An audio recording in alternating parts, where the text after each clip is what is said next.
नमस्कार दोस्तों, सजीनामा रोज़ाना पत्रिका की ओर से मैं सुनीता अरोड़ा 26 अप्रैल 2023 का संपादकीय प्रस्तुत कर रही हूँ, जिसका शीर्षक है हिंदी साहित्य में वाद, आंदोलन और दिशा, एक इंटरव्यू के बहाने पड़ताल। लेखक हैं कमलेश भारतीय जी, जो इस पत्रिका के अतिथि संपादक भी हैं। हिंदी साहित्य में ये मुद्दा वाद विवाद का कारण बना हुआ है कि क्या कविता लोप हो गई है, क्या कविता में सन्नाटा छाया हुआ है, या क्या कहानी का वो स्तर है जो पहले हुआ करता था, क्या कहानी में भी अभी सन्नाटा आ गया है। तो इसी मुद्दे की जांच पड़ताल की है हमारे लेखक महोदय ने, अतिथि संपादक महोदय ने। आइए जानते हैं उनके विचार इस विषय पर। वे लिखते हैं, हरियाणा ग्रंथ अकादमी पंचकूला के सेक्टर 14 में है। कल वहां जाना हुआ। कभी अकादमी की ओर से शुरू की गई पत्रिका के प्रवेश अंक नवंबर 2012 के अंक में हिंदी के लब्ध प्रतिष्ठित कथाकार शेखर जोशी से कथा विद्या पर चर्चा की थी। यहाँ इस इंटरव्यू के बहाने हिंदी साहित्य में वाद और आंदोलन की शुरुआत के रोचक तथ्यों पर बात हुई। तथ्य तो यह है कि पंडित चंद्रधर शर्मा गुलेरी की कहानी उसने कहा था सन 1915 में प्रकाशित हुई थी। संवेदना व शिल्प की दृष्टि से यह कहानी अपने रचना काल में बेजोड़ थी और आज भी है। इस नएपन के बावजूद गुलेरी ने इसे नई कहानी नहीं कहा।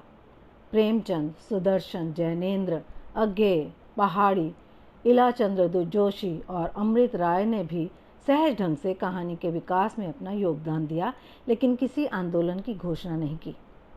संभवतः सन 1954 में कवि दुष्यंत कुमार ने कल्पना पत्रिका में कहानी विद्या पर केंद्रित एक आलेख लिखा और स्वयं खूब जोर शोर से नई कहानी का नारा बुलंद किया। अपने अभिन्न मित्रों मार्कंडेय व कमलेश्वर की कहानियों को नई कहानी की संज्ञा दी।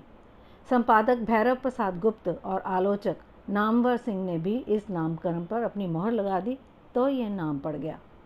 नई कहानी के प्रवक्ता कहानीकारों की दिगंत व्यापी कृति को देखकर ही शायद आने वाली पीढ़ियों के कहानीकारों ने भी अपने लिए एक नया नाम खोजने की परंपरा चलाई, ताकि अपना वैशिष्ट रेखांकित किया जा सके। जो भी हो, कहानी को किसी वाद या आंदोलन से लाभ या नुकसान नहीं हुआ। कालांतर में वे ही कहानियां सर्वमान्य हुई हैं जिनमें अपना युग का यथार्थ प्रतिबिंबित था और कथ्य और शिल्प के स्तर पर बेजोड़ थीं। तो क्या हिंदी कविता इससे अछूती है? क्या कविता में सन्नाटा है? कौन कहता है कि कविता में सन्नाटा है? नए ऊर्जावान प्रतिभाशाली कवि बहुत अच्छी कविताएं लेकर आ रहे हैं। हिमाचल, उत्तराखंड, छत्तीसगढ़, बिहार, मध्य प्रदेश और देश के अन्य भागों से कवि अच्छा लिख रहे हैं। प्रकाशकों से पूछकर देखिए, उनके पास कितने काव्य संग्रहों की पांडुलिपियां प्रकाशन की बाह जोड़ रही हैं। क्या कविता की तरह कथा में भी सन्नाटे की बात की जा सकती है? कहानी में भी कोई सन्नाटा नहीं। जितने नए कहानीकार इस दौर में उभरे हैं, उतने तो 50 के दशक में भी नहीं थे। क्या कहानी पर बौद्धिकता भारी पड़ रही है? कहानी पर बौद्धिकता हावी नहीं हो रही। कुछ लोग कई माध्यमों से अर्जित ज्ञान को अपनी कहानियों में प्रक्षेपित कर रहे हैं। ऐसा प्रतीत होता है कि बौद्धिकता हावी हो गई है।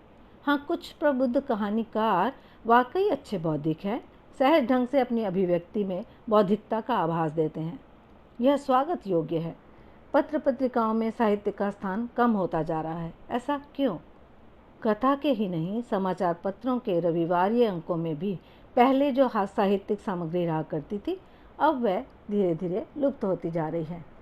कहानी के लिए यदि पत्रिकाओं में पृष्ठ कम होने की शिकायत है, तो यह स्वीकार करना होगा कि कुछ पत्रिकाएं कहानी पर ही केंद्रित हैं। बहुत कहानियां आ रही हैं, कितना पढ़ेंगे? संस्मरण, यात्रा वृत्तांत, निंदा पुराण इस कमी को पूरा कर ही रहे हैं ना। नए रचनाकारों के नाम कोई संदेश देना चाहेंगे? नए रचनाकारों के नाम कोई संदेश देने की पात्रता मैं स्वयं में नहीं देखता। जैसे हमने खुली आंखों दुनिया को देखकर लिखा, उस्ताद लेखकों के साहित्य को पढ़कर सीखा, अपने समकालीन रचनाकारों की रचनाओं की बारीकियों को समझा, वैसे ही किया जाए तो कुछ हासिल किया जा सकता है। आज के समाज को समझने के लिए साहित्य के अलावा अन्य विषयों की भी अच्छी जानकारी उतनी ही ज़रूरी है। और सबसे बड़ी बात तो यह है कि आत्मविश्वास, धैर्य की साहित्य में कोई शॉर्टकट नहीं होता। धन्यवाद। इंतज़ार कीजिए अगले संपादकीय तक। तब तक शुक्रिया। सुनकर देखो, सुनकर देखो, सुनकर देखो जी। ममता राहुल मोदी बोले, लिखे जितेंद्र जी।